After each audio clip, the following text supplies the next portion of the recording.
1 kilo chicken নিয়েছি। চিকেনেতে আমি গুঁড়ো লঙ্কা, গুঁড়ো হলুদ, গুঁড়ো ধনে আর মশলা গুঁড়ো, কসুরি মেথি, নুন, দই ভালো করে মাখিয়ে রেখে দিয়েছিলাম 1 ঘন্টা। যেহেতু চিনি দিয়েছি, তেলটা ক্যারামেল হয়ে গিয়েছিলো বলে আমার পেঁয়াজটা কি সুন্দর লাল হয়ে গেছে। এবার আমি এই মাংসর যে মিশ্রণটা তুলে দেবো।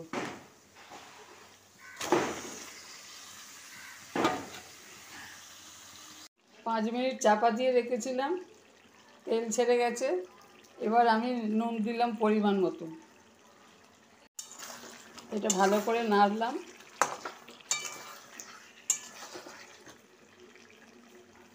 এবার আঁচটা কম করে দিয়ে আমি দই দিয়ে দিলাম।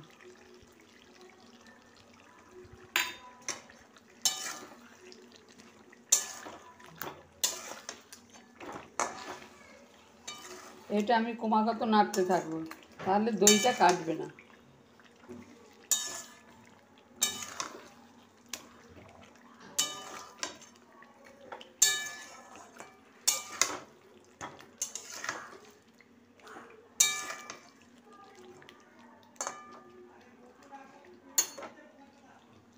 আমি এতে জল দেবো না, এতে আমি নুন আর দই দিয়ে ভালো করে নেড়ে নিয়েছি। এবার চাপা দিয়ে রাখবো যতক্ষণ না সেদ্ধ হয়।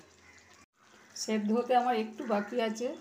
আমি বাড়িতে একটা মশলা তৈরি করেছি, ধনে, জিরে, মৌরি, বড় এলাচ, ছোটো এলাচ, ডালচিনি। সেই মশলাটা আমি এতে একটু দিয়ে দিলাম, আর শুকনো লঙ্কার। এটা ভেজে আমি গুঁড়ো করে রেখেছিলাম,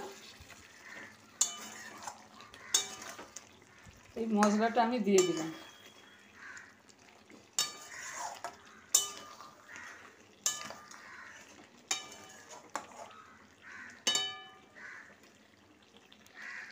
স্পেশাল চিকেন কারি হয়ে গেছে। এবার আমি ওপরে একটুখানি কসুরি মেথি ছড়িয়ে নামিয়ে নেব। কাশ্মীরি চিকেন কারি যদি আপনাদের ভালো লাগে তাহলে শেয়ার করবেন, সাবস্ক্রাইব করবেন।